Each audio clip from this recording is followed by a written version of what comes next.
On a night where Steph Curry didn't make a three for the first time in his playoff career, it was timely buckets from Andrew Wiggins, Klay Thompson, and the Golden State defense that helped the Warriors take a 3-2 lead over the Celtics in the NBA Finals. Through the first 4 games, Boston's drop coverage had taken away some of Golden State's beautiful game ball movement in exchange for pull-up threes. But in Game 5, they adjusted their coverage to take away more of Curry's scoring coming off those screens. The Celtics still sprinkled in some of the exact same high drop with their big man out in three-point country before starting his backpedal. But we also saw them come out near the level of the screen and then challenge Curry instead of dropping. Compare that to Game 4, where Rob Williams is basically in the same position, but he's more focused on dropping back than jumping out to contest. Curry also burned the drop on off-ball actions, curling off this screen with Rob sagged back in the paint. Now here's the same action in Game 5. Notice Al Horford makes a concerted effort to jump out to Curry on the catch, but that leaves Andrew Wiggins open and he can attack with a head of steam. This is that trade-off we talked about last time, where coming out higher takes away Steph's scoring, but it opens up playmaking opportunities when he occupies 2 defenders like this. On the pick and roll, Horford is all the way up at the level of the screen, and then he slides with Curry until Derek White completely recovers, and again that leaves someone else open. This is a subtle but meaningful adjustment from Game 4, where Horford is a few feet below the screen, and his drop prevents the screener from running free, but gives Curry airspace to fire. They even face-guarded Steph for a few possessions in the first quarter, dedicating a defender to him to deny the ball anywhere in the half court, which makes it 4-on-4 basketball and gives Wiggins more room to get to his spot and fire. Remember, in Game 1, it looked like the Celtics weren't really giving Curry extra special treatment. For instance, Jaylen Brown thinks another defender will step up here, so it's a wide open 3. In Game 5, it was the opposite. This is either a design trap or a similar miscommunication on a switch, and either way, Tatum jumps to Curry at the 3-point line, so Gary Payton II's open for a layup. In other words, Boston focused more on Curry's scoring this game, but that meant he was able to create more offense for his teammates, including this play late in the fourth, where the Celtics send a double team, which opens up the short roll game, which leads to a great look for Klay to ice the game.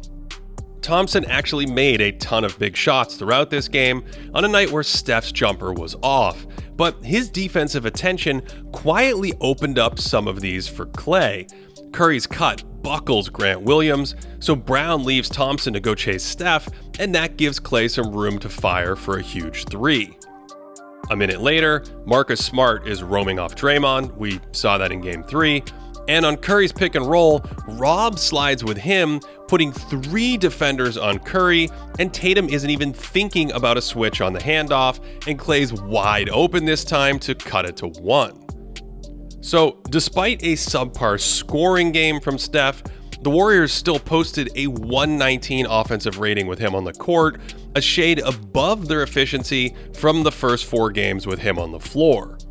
Klay also just made some shots on his own, discarding Smart here for a huge triple that capped a 21-8 run to swing the game for the Warriors.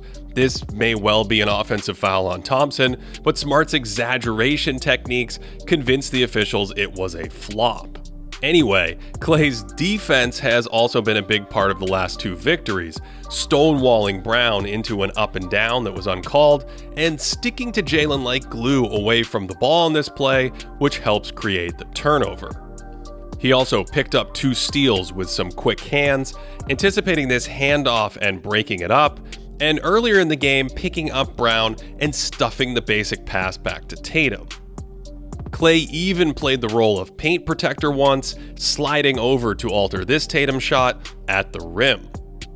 Klay's defensive resurgence in this series gives the Warriors 3 big wing-sized players to throw at Brown and Tatum, Wiggins starts on him here, Green jumps out to switch, and then on the next screen, it's Klay who slides into position, and with the shot clock winding down, he's left with a contested pull-up. I thought this defensive versatility and coordination was the story of the night. Draymond rotates at the rim, Wiggins recovers to the corner instantly, Green then teleports out to the screening action, and after all that fizzles, Brown is left to isolate against Draymond, who wisely pushes him left into a tough step back. The Warriors made a concerted effort to shade Brown to his weaker left hand. He fumbles it on the drive, GP2's in perfect help side position, and turnovers like that help the Dubs' offense because it's easier to attack in transition before the defense is set, and Curry creates another layup for Wiggins. This is the same attention to detail and flexibility that made Golden State the best defense in the NBA in the first half of the season, switching without giving up mismatches and rotating in a coordinated dance to help out teammates. Wiggins and Green made life difficult for Tatum all night, especially inside the arc, and he's shooting just 31% on twos in this series. The Celtics' primary offensive attack has been to involve Curry in pick and roll and force switches, but Golden State instantly overloads the side here and boxes Tatum in, and it's nearly another steal as Wiggins hounds Smart, and he's just too good defensively for the Celtics to win by isolating against him like this. On the next trip down, Tatum again screens to force the switch, and this time it's Wiggins who comes to double, Steph does a great job moving his feet, and Andrew slaps the ball away, one of 18 Celtics turnovers. In the first half, it was Brown trying to attack Curry, and he backs him down here and uses his size, only Andrew Wiggins again blows it up, and he had his fingerprints all over this game, sliding with Marcus Smart before blocking this shot and absolutely smothering Tatum in isolation on a number of possessions throughout the night.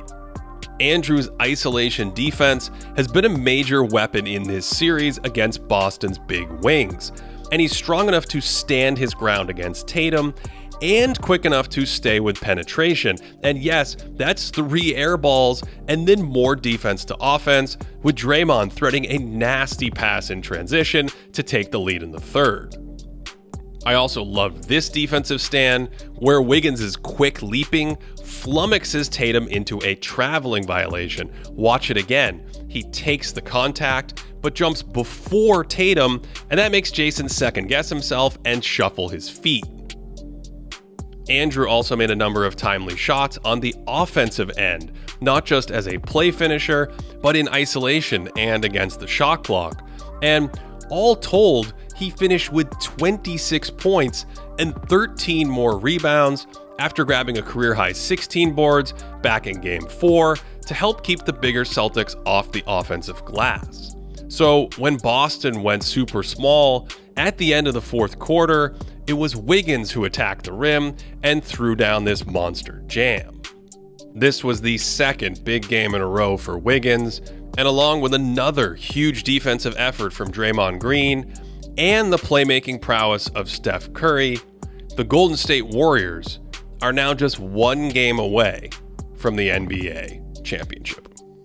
If you want to work in basketball, I have the place for you. It's Sports Business Classroom's immersive program inside Summer League in Las Vegas. Past instructors in this program have included Commissioner Adam Silver, Mike D'Antoni, and tons of other industry leaders in the NBA and in media.